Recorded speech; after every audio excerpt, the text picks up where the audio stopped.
ओम शांति। 1 अगस्त 2025। बाबा के महावाक्य। मीठे बच्चे, बाप को तुम बच्चे ही प्यारे हो। बाप तुम्हें ही सुधारने के लिए श्रीमत देते हैं। सदा ईश्वरीय मत पर चल, स्वयं को पवित्र बनाओ। प्रश्न: विश्व में शांति की स्थापना कब और किस विधि से होती है?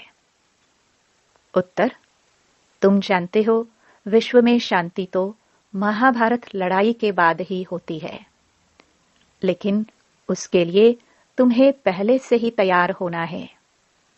अपनी कर्मातीत अवस्था बनाने की मेहनत करनी है। सृष्टि के आदि मध्य अंत का ज्ञान सिमरण कर बाप की याद से संपूर्ण पावन बनना है, तब इस सृष्टि का परिवर्तन होगा। गीत। आज अंधेरे में है इंसान। ओम शांति। यह गीत है भक्ति मार्ग का गाया हुआ। कहते हैं हम अंधेरे में हैं, अब ज्ञान का तीसरा नेत्र दो। ज्ञान मांगते हैं ज्ञान सागर से। बाकी है अज्ञान। कहाँ जाता है? कलयुग में सब अज्ञान की आसुरी नींद में सोए हुए कुंभकर्ण हैं। बाप कहते हैं ज्ञान तो बहुत ही सिंपल है। भक्ति मार्ग में कितने वेद शास्त्र आदि पढ़ते हैं, हठ योग करते हैं, गुरु आदि करते हैं। अब उन सबको छोड़ना पड़ता है, क्योंकि वह कभी राजयोग सिखला ना सके। बाप ही तो राजाई देंगे, मनुष्य मनुष्य को दे ना सके। परंतु उसके लिए ही सन्यासी कहते हैं काग विष्टा समान सुख है, क्योंकि खुद घर बार छोड़ भागते हैं। यह ज्ञान सिवाय ज्ञान सागर बाप के और कोई दे ना सके। यह राजयोग भगवान ही सिखलाते हैं। मनुष्य मनुष्य को पावन बना ना सके। पतित पावन एक ही बाप है। मनुष्य भक्ति मार्ग में कितना फंसे हुए हैं। जन्म जन्मांतर से भक्ति करते आए हैं, स्नान करने जाते हैं। ऐसे भी नहीं सिर्फ गंगा में स्नान करते हैं। जहां भी पानी का तालाब आदि देखेंगे तो उसको भी पतित पावन समझते हैं। यहाँ भी गौमुख है, झरने से पानी आता है। जैसे कुएं में पानी आता है तो उनको पतित पावनी गंगा थोड़ी कहेंगे। मनुष्य समझते हैं यह भी तीर्थ है। बहुत मनुष्य भावना से वहां जाकर स्नान आदि करते हैं। तुम बच्चों को अभी ज्ञान मिला है, तुम बतलाते हो तो भी मानते नहीं। अपना देह अहंकार बहुत है। हम इतने शास्त्र पढ़े हैं। बाप कहते हैं यह पढ़ा हुआ सब भूलो। अब इन सब बातों का मनुष्य को कैसे पता पड़े? इसलिए बाबा कहते हैं ऐसी ऐसी पॉइंट्स लिखकर एरोप्लेन द्वारा गिराओ। जैसे आजकल कहते हैं विश्व में शांति कैसे हो। कोई ने राय दी तो उनको इनाम मिलता रहता है। अब वह शांति की स्थापना तो कर ना सके। शांति है कहाँ? झूठी प्राइज देते रहते हैं। अब तुम जानते हो विश्व में शांति तो होती है लड़ाई के बाद। यह लड़ाई तो कोई भी समय लग सकती है। ऐसी तैयारी है, सिर्फ तुम बच्चों की ही देरी है। जब तुम बच्चे कर्मातीत अवस्था को पाओ, इसमें ही मेहनत है। बाप कहते हैं मामेकम याद करो और गृहस्थ व्यवहार में रहते कमल फूल समान पवित्र बनो और सृष्टि के आदि मध्य अंत का ज्ञान सिमरण करते रहो। तुम लिख भी सकते हो। ड्रामानुसार कल्प पहले मुआफिक विश्व में शांति स्थापन हो जाएगी। तुम यह भी समझा सकते हो कि विश्व में शांति तो सत्युग में ही होती है। यहाँ जरूर अशांति रहेगी, परंतु कई हैं जो तुम्हारी बातों पर विश्वास नहीं करते, क्योंकि उनको स्वर्ग में आना ही नहीं है, तो श्रीमत पर चलेंगे नहीं। यहाँ भी बहुत हैं जो श्रीमत पर पवित्र रह नहीं सकते। ऊंच ते ऊंच भगवान की तुमको मत मिलती है। कोई भी चलन अच्छी नहीं होती है तो कहते हैं ना, तुमको ईश्वर अच्छी मत दे। अभी तुमको ईश्वरीय मत पर चलना चाहिए। बाप कहते हैं, 63 जन्म तुमने विषय सागर में गोते खाए हैं। बच्चों से बात करते हैं, बच्चों को ही बाप सुधारेंगे ना। सारी दुनिया को कैसे सुधारेंगे? बाहर वालों को कहेंगे, बच्चों से समझो। बाप बाहर वालों से बात नहीं कर सकते। बाप को बच्चे ही प्यारे लगते हैं, सौतेले बच्चे थोड़े लगेंगे। लौकिक बाप भी सपूत बच्चों को धन देते हैं। सब बच्चे समान तो नहीं होंगे।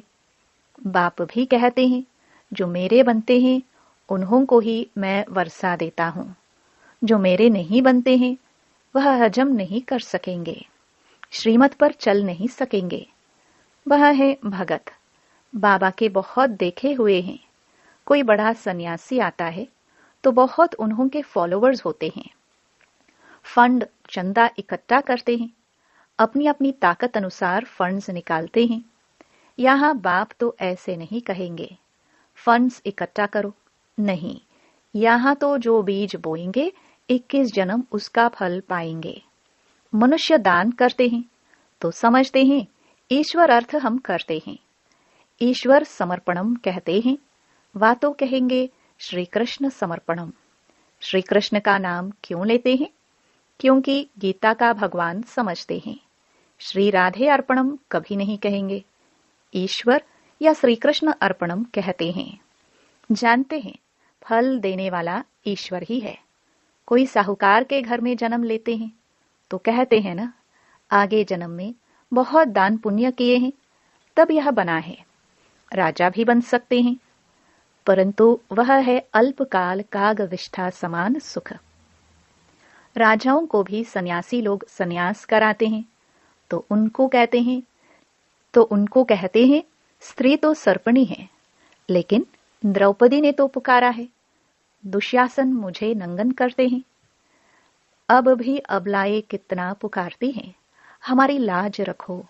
बाबा यह हमको बहुत मारते हैं। कहते हैं विष दो नहीं तो खून करता हूं। बाबा इन बंधनों से छुड़ाओ। बाप कहते हैं बंधन तो कलास होने ही है, फिर 21 जन्म कभी नंगन नहीं होंगे। वहां विकार होता नहीं। इस मृत्यु लोक में यह अंतिम जन्म है। यह है ही विशियस वर्ल्ड। दूसरी बात बाप समझाते हैं कि इस समय मनुष्य कितने बेसमझ बन गए हैं। जब कोई मरता है तो कहते हैं स्वर्ग पधारा, लेकिन स्वर्ग है कहाँ? यह तो नरक है। स्वर्गवासी हुआ तो जरूर नरक में था। परंतु किसको सीधा कहो तुम नरकवासी हो तो क्रोध में आकर बिगड़ पड़ेंगे। ऐसे ऐसे को तुमको लिखना चाहिए। फलाना स्वर्गवासी हुआ तो इसका मतलब तुम नरकवासी हो ना। हम तुमको ऐसी युक्ति बताए जो तुम सच सच स्वर्ग में जाओ। यह पुरानी दुनिया तो अब खत्म होनी है। अखबार में निकालो कि इस लड़ाई के बाद विश्व में शांति होनी है। 5000 वर्ष पहले मुआफिक वहां एक ही आदि सनातन देवी देवता धर्म था। वो लोग फिर कहते वहां भी कंस जरासंधि आदि असुर थे। त्रेता में रावण था। अब उनसे माथा कौन मारे? ज्ञान और भक्ति में रात दिन का फर्क है। इतनी सहज बात भी मुश्किल किसकी बुद्धि में बैठती है। तो ऐसे ऐसे स्लोगन्स बनाने चाहिए। इस लड़ाई के बाद विश्व में शांति होनी है ड्रामानुसार। कल्प कल्प विश्व में शांति होती है, फिर कलयुग अंत में अशांति होती है। सतयुग में ही शांति होती है। यह भी तुम लिख सकते हो। गीता में भूल करने से ही भारत का यह हाल हुआ है। पूरे 84 जन्म लेने वाले श्री कृष्ण का नाम डाल दिया है, श्री नारायण का भी नहीं डाला है। उनके फिर भी 84 जन्मों में से कुछ दिन कम कहेंगे ना। श्री कृष्ण के पूरे 84 जन्म होते हैं। शिव बाबा आते हैं बच्चों को हीरे जैसा बनाने, तो उनके लिए फिर डिब्बी भी ऐसी सोने की चाहिए जिसमें बाप आकर प्रवेश करे। अब यह सोने का कैसे बने? तो फट से उनको साक्षात्कार कराया। तुम तो विश्व के मालिक बनते हो। अब मामेकम याद करो, पवित्र बनो, तो झट पवित्र होने लग पड़े। पवित्र बनने बिगर तो ज्ञान की धारणा हो ना सके। शेरनी के दूध लिए सोने का बर्तन चाहिए। यह ज्ञान तो है परमपिता परमात्मा का। इसको धारण करने के लिए भी सोने का बर्तन चाहिए, पवित्र चाहिए, तब धारणा हो। पवित्रता की प्रतिज्ञा करके फिर गिर पड़ते हैं तो योग की यात्रा ही खत्म हो जाती है, ज्ञान भी खत्म हो जाता है। किसको कह ना सके। भगवानुवाच, काम महाशत्रु है, उनका तीर लगेगा नहीं। वह फिर कुक्कड़ ज्ञानी हो पड़ते। कोई भी विकार न हो, रोज पोतामेल रखो। जैसे बाप सर्वशक्तिमान है, वैसे माया भी सर्वशक्तिमान है। आधा कल्प रावण का राज्य चलता है। इन पर जीत बाप बेगर कोई पहना ना सके। ड्रामानुसार रावण राज्य भी होना ही है। भारत की ही हार और जीत पर यह ड्रामा बना हुआ है। यह बाप तुम बच्चों को ही समझाते हैं। मुख्य है पवित्र होने की बात। बाप कहते हैं, मैं आता ही हूं पतितों को पावन बनाने। बाकी शास्त्रों में पांडव और कौरवों की लड़ाई, जुआ आदि बैठ दिखाए हैं। ऐसी बात हो कैसे सकती। राज्यों की पढ़ाई ऐसी होती है क्या? युद्ध के मैदान में गीता पाठशाला होती है क्या? कहाँ जन्म मरण रहित शिव बाबा, कहाँ पूरे 84 जन्म लेने वाला श्री कृष्ण। उनके ही अंतिम जन्म में बाप आकर प्रवेश करते हैं। कितना क्लियर है। गृहस्थ व्यवहार में रहते पवित्र भी बनना है। सन्यासी तो कहते हैं दोनों इकट्ठे रह पवित्र नहीं रह सकते। कहो तुमको तो कोई प्राप्ति नहीं, तो कैसे रहेंगे? यहां तो विश्व की बादशाही मिलती है।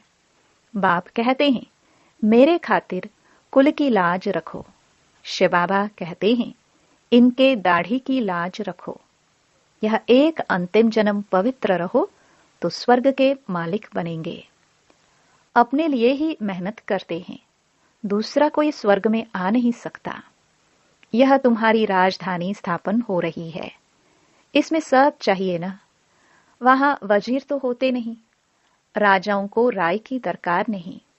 पतित राजाओं को भी एक वजीर होता है। यहां तो देखो कितने मिनिस्टर्स हैं, आपस में लड़ते रहते हैं। बाप सभी झंझटों से छुड़ा देते हैं। 3000 वर्ष फिर कोई लड़ाई नहीं होगी, जेल आदि नहीं रहेगा, कोर्ट आदि कुछ नहीं होगा। वहां तो सुख ही सुख है। इसके लिए पुरुषार्थ करना है। मौत सिर पर खड़ा है।